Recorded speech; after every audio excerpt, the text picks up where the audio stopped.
Dios les bendiga a todos. Nuestra clase 54. Vamos a estar introduciéndonos ya después de más de 60 semanas de estudio al libro de Deuteronomio. Ha sido bien interesante este transitar de más de un año estudiando la Biblia y bueno, este libro es un libro muy interesante. Por eso les propongo la siguiente agenda para poder introducirnos en las próximas semanas en su estudio profundo.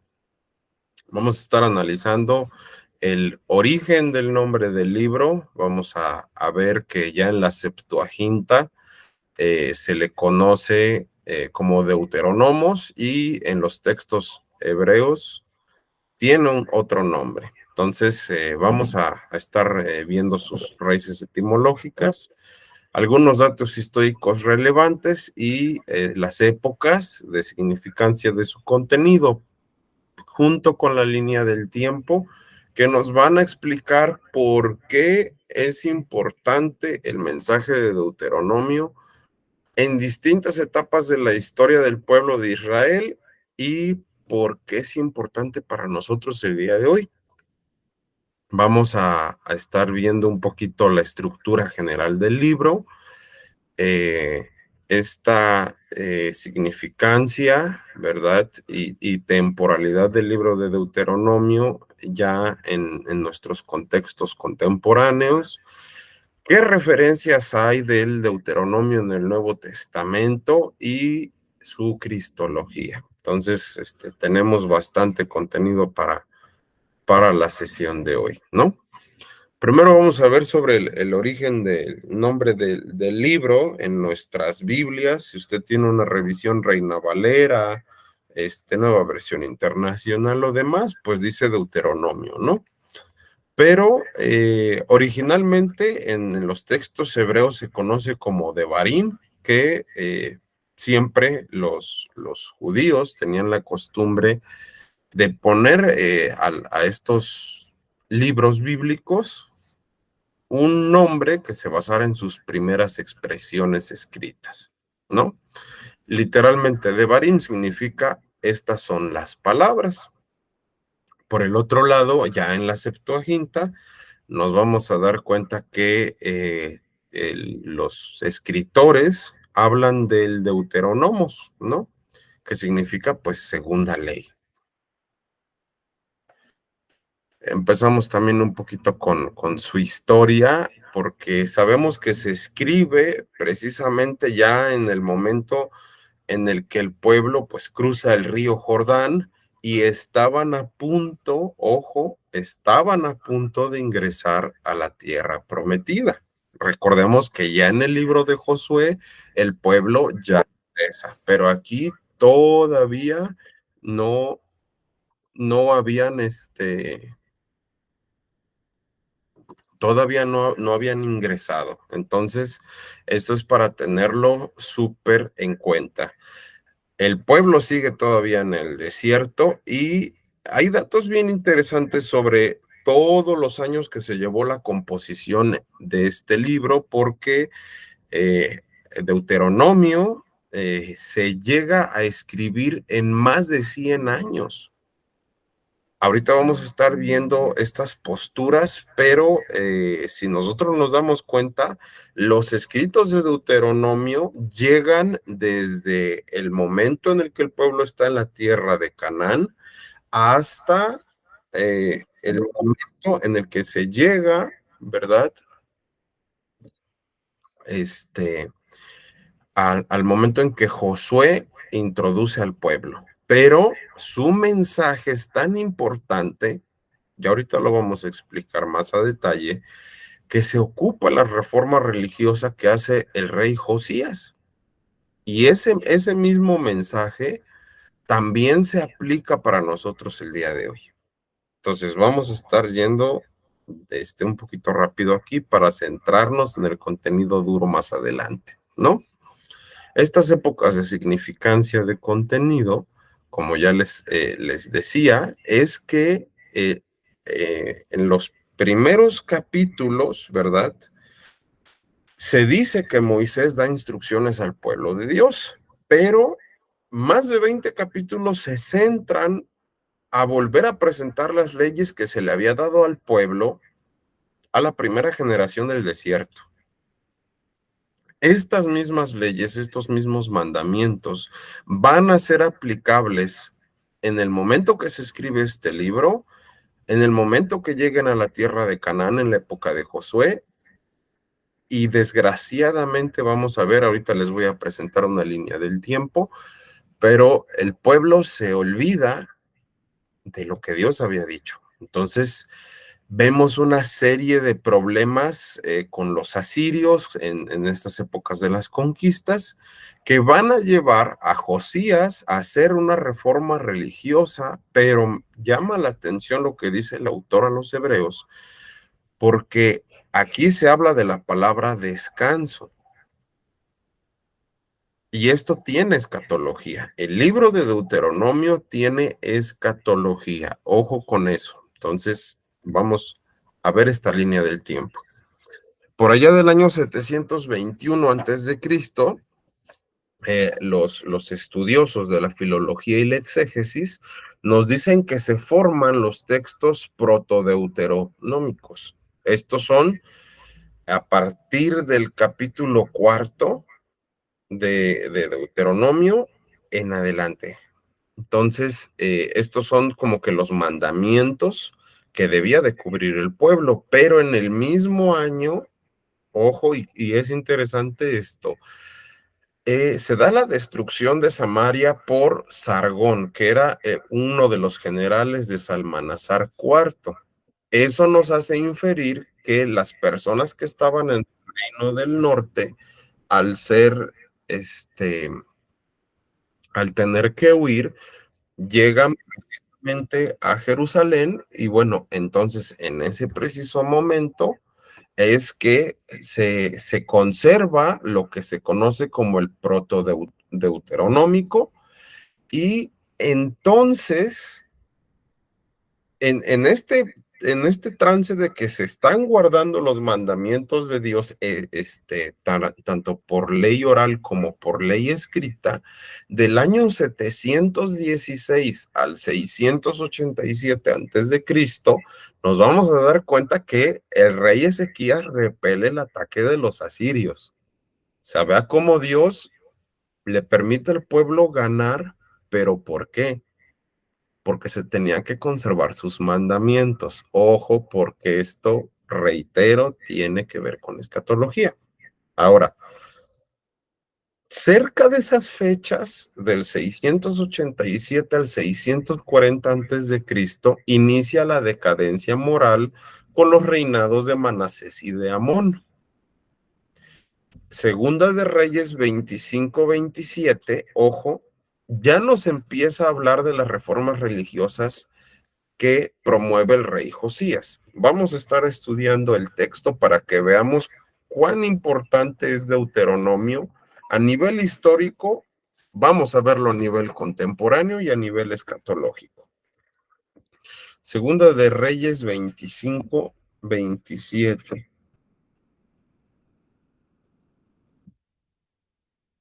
Vea lo que dice la palabra del Señor.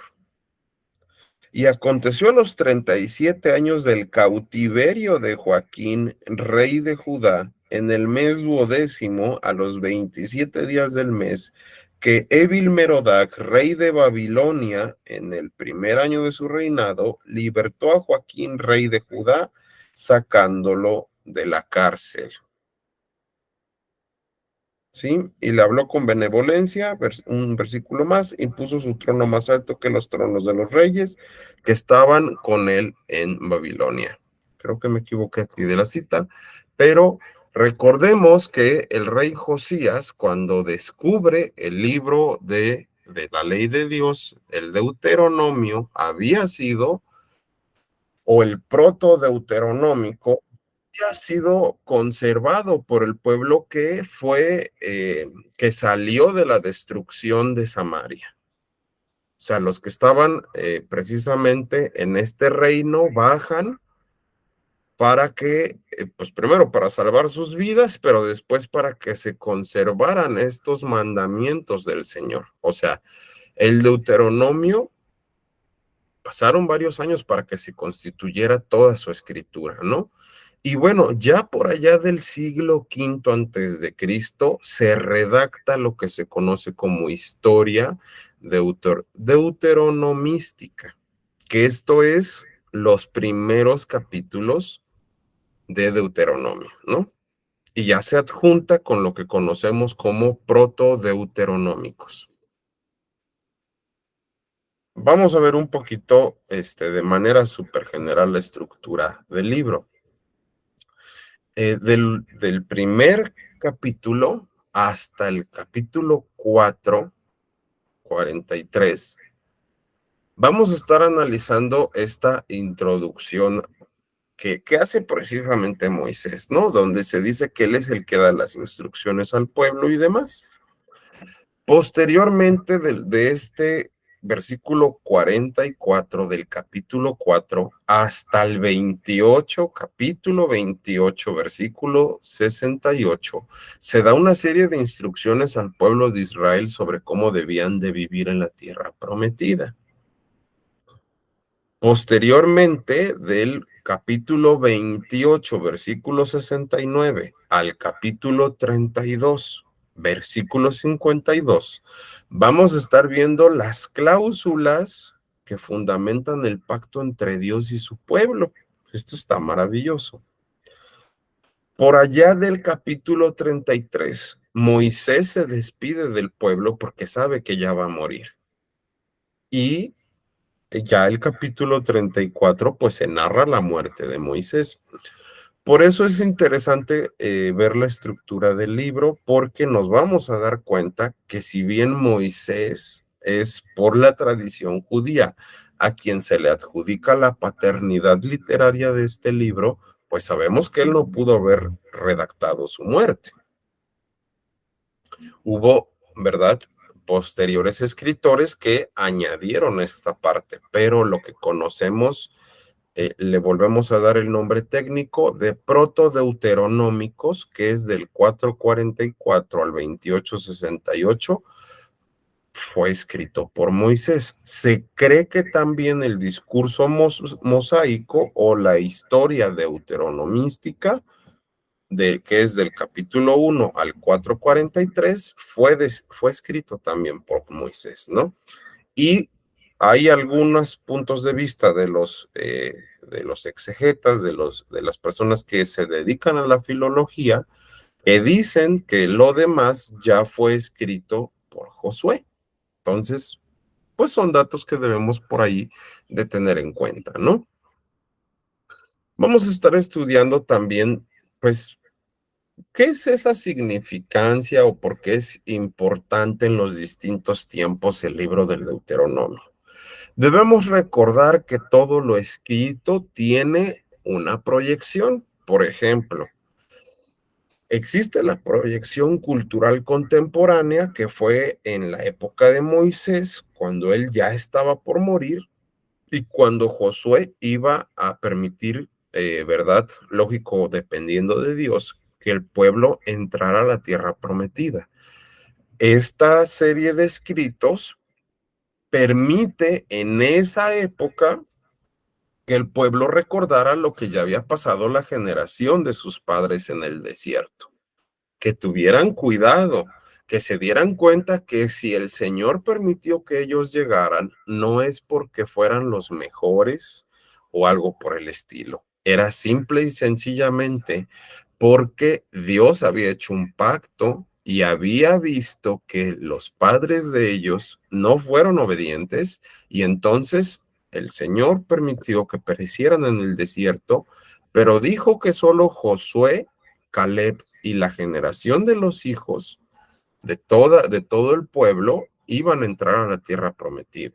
Ahora, vemos también en una etapa post-contemporánea, que sería en la época de Josías, que cuando él descubre este libro maravilloso, pues dice literalmente la escritura, en señal de luto, que desgarra precisamente sus vestiduras y entonces empiezan a revivir la vida religiosa del pueblo. Pero también tiene una proyección profética. Hay un dicho muy curioso que dice que quien no conoce la historia está condenado a repetirla. Hermanos, si nosotros no entendemos el por qué Deuteronomio está dentro de la Biblia, vamos a repetir la misma historia del pueblo judío. Vamos a seguirle fallando a Dios. Ya el apóstol Pablo, lo vamos a ver mucho más adelante también en sus referencias al Deuteronomio, pero el apóstol Pablo nos dice algo referente a todo lo escrito en el Antiguo Testamento. En Romanos 15:4 dice la escritura, porque las cosas que se escribieron antes para nuestra enseñanza se escribieron. Ahora, ¿qué nos recuerda el libro de Deuteronomio? Bueno, vamos a fijarnos nuevamente en el contexto cultural contemporáneo de la época de Moisés y de Josué. Les haría ver las consecuencias de su desobediencia. Les recordaría precisamente que el pueblo judío fue destruido, todos los adultos fueron destruidos en el desierto, pero también les recordaría que desde Génesis, recordemos Génesis 15, si gusta vamos para allá, donde el Señor le dice precisamente a Abraham, primero que le iba a dar descendencia y segundo que la tierra donde él estaba, después de 400 años de esclavitud de su descendencia, ellos vivirían ahí. Entonces, usted puede repasar con más tranquilidad Génesis 15, pero la idea central para el pueblo en la época de Moisés y de Josué era esa. Y la pregunta empieza, ¿y para qué nos sirve a nosotros? Bueno, vamos a estudiar Hebreos 4, 3 al 11. Vamos a ver qué es lo que dice la palabra del Señor. Hebreos 4, 3 al 11.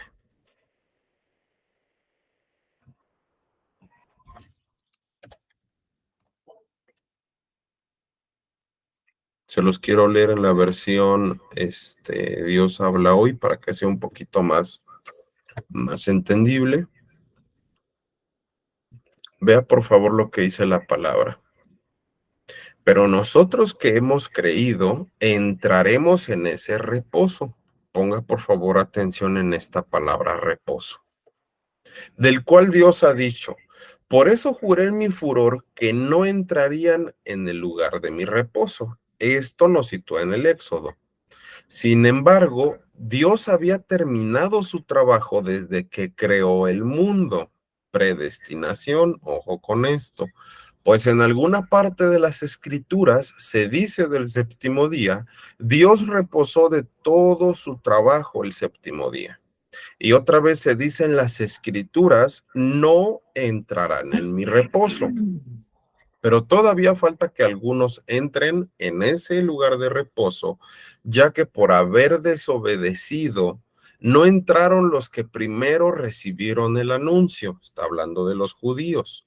Por eso Dios ha vuelto a señalar un día nuevo, un nuevo hoy, y lo ha hecho hablándonos por medio de lo que mucho tiempo después David dijo en la escritura ya mencionada. Si hoy escuchan ustedes lo que Dios dice, no endurezcan su corazón, porque si Josué, ojo, les hubiera dado reposo a los israelitas, Dios no habría hablado de otro día, hablando de días de reposo, hablando de la tranquilidad prometida al pueblo. De manera que todavía queda un reposo sagrado para el pueblo de Dios, porque el que entra en ese reposo de Dios reposa de su trabajo, así como Dios reposó del suyo.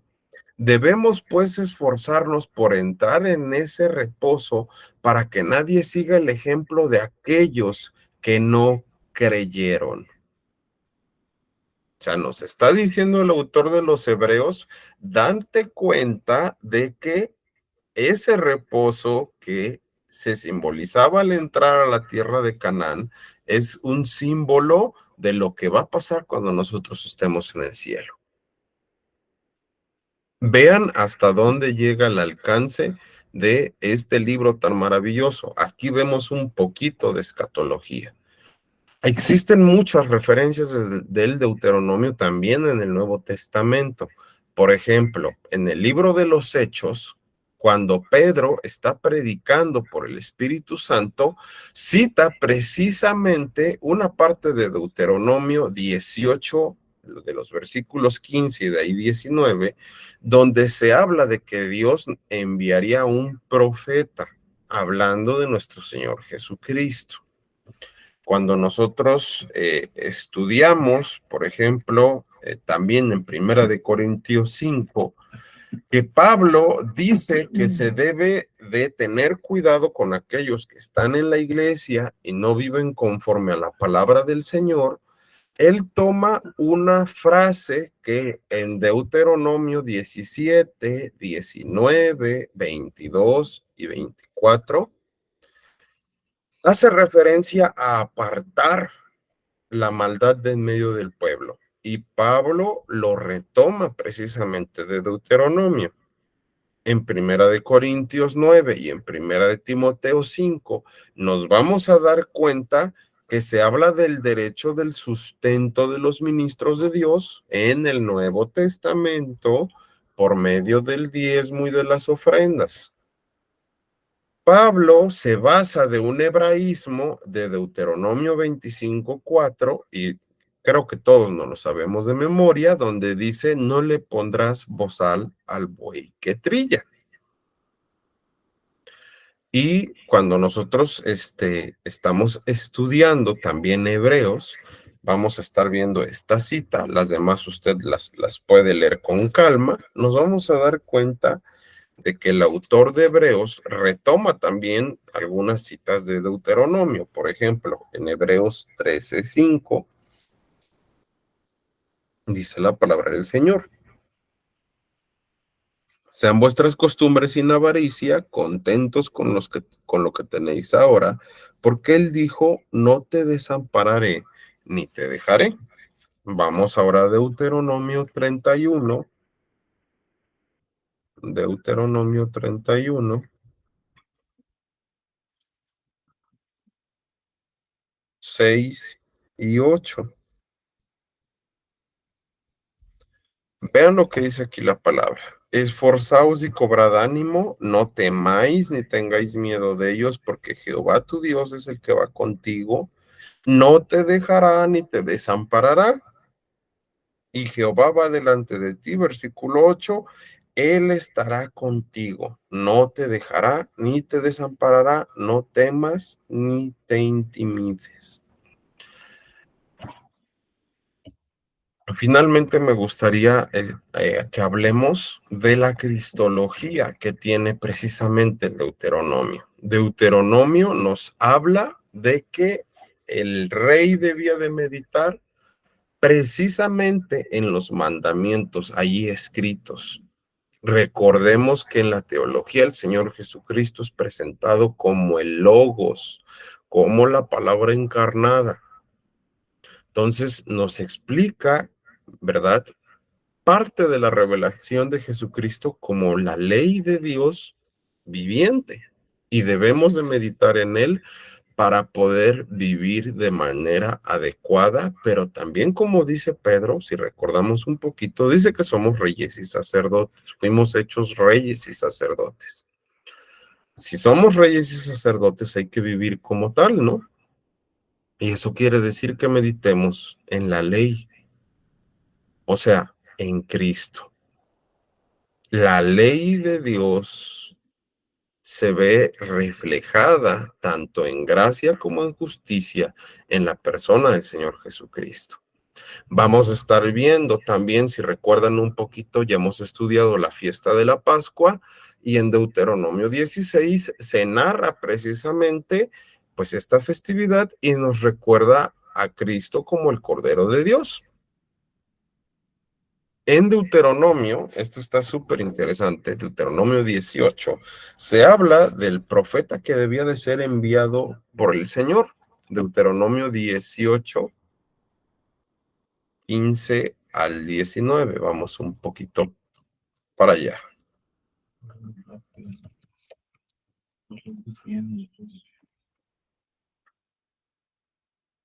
A ver, Deuteronomio, vamos a ver lo que dice la cita. Deuteronomio 18,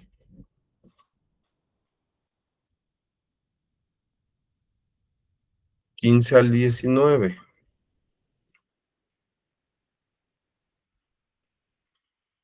Dice la palabra del Señor: profeta de en medio de ti, de tus hermanos como yo, te levantará Jehová tu Dios, a él oiréis.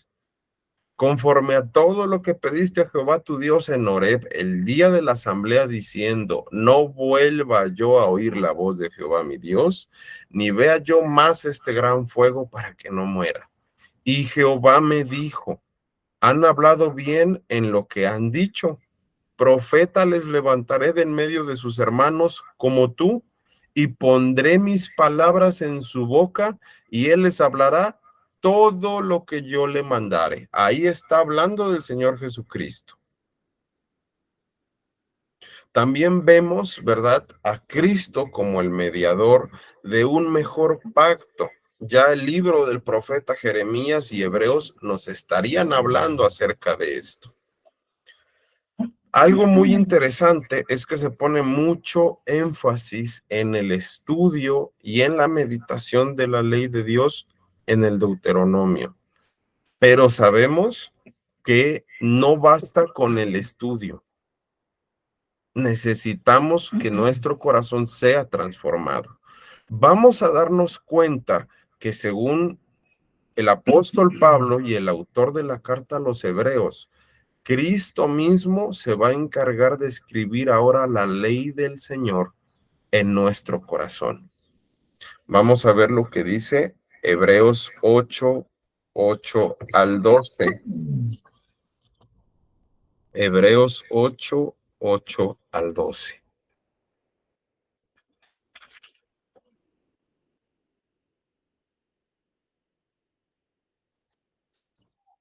Dice la palabra del Señor lo siguiente: porque reprendiéndolos dice: he aquí vienen días, dice el Señor, en que estableceré con la casa de Israel y la casa de Judá un nuevo pacto.